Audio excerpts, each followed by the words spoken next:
professor, você está falando de algumas manifestações que não deixam espaço para acontecer, né?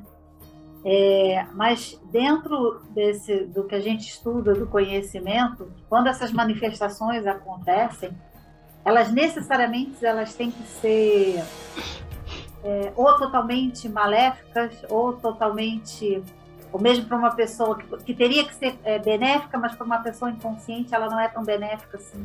Isso pode acontecer? Essa é uma pergunta interessante, depende da perspectiva que você está fazendo essa pergunta, porque vamos supor que você está fazendo essa pergunta com base nos seus interesses pessoais. Então, ela não vai ser benéfica. Agora, vamos supor que você fosse o observador, tá? E aí ele vai perceber que aquilo tem que acontecer, não é nem bom nem ruim, né? É uma manifestação do tempo. Porque o tempo ele é cíclico, né? Passa 25 mil anos, né? Ele volta para o mesmo lugar, ele dá uma olhadinha, né? Fala assim, tudo bem, dá mais um giro, né? Dá mais outro giro, mais 25 mil anos, ele dá outra olhada, andou mais um pouquinho. E assim vai indo. Né? Então, seria uma questão naquela configuração de manifestação, por acaso, que não é acaso, você está ali naquela situação. Seria isso? Então, o que eu estava...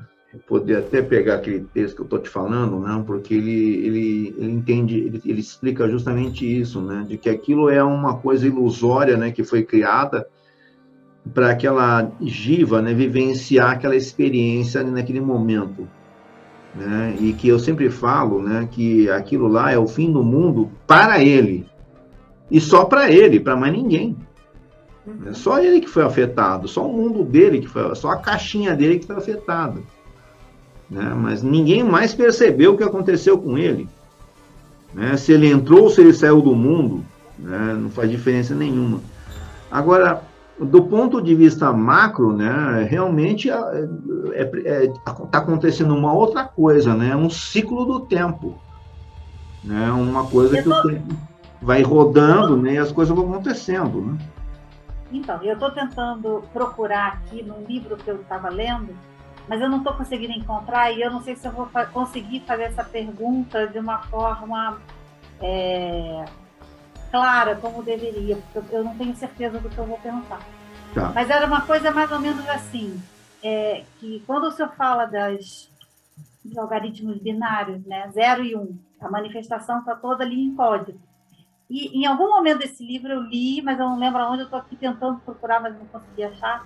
Ele diz que quando você tem o conhecimento, e cabe dentro dessa pergunta que eu acabei de fazer para o senhor, o senhor sai desse sistema binário e aí cria é como se criasse um triângulo. Ele está em duas pontes, para lá e para cá, para lá e para cá. Só isso tem como manifestação. Sim. A partir do momento que você tem o conhecimento, você cria um terceiro ponto. Então você cria outra angulação e você sai daquilo.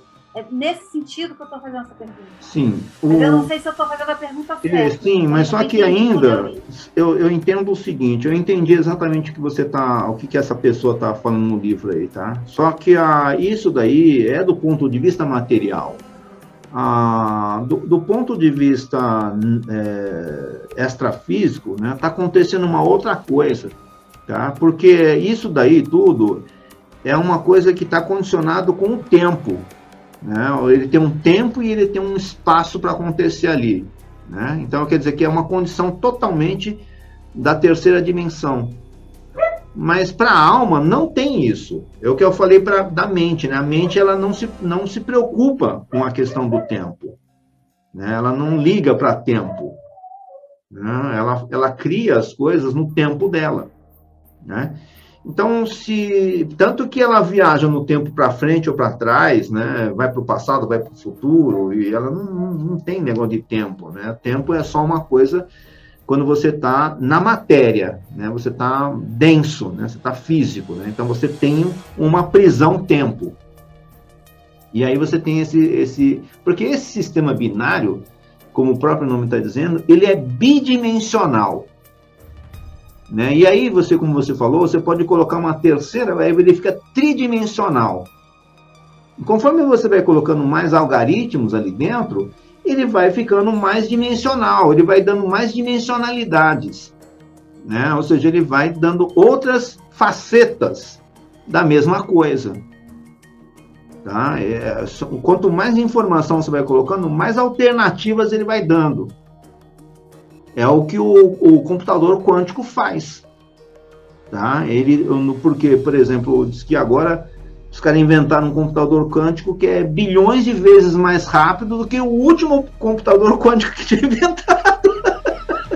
Ele é não sei quantas bilhões de vezes. Diz que o computador normal levaria 20 bilhões de anos para responder. Ele responde em 3 minutos. Por quê? Porque ele sobrepõe todas as informações estão juntas. Então, ele cria todas as possibilidades. Então, inclusive, uma outra coisa,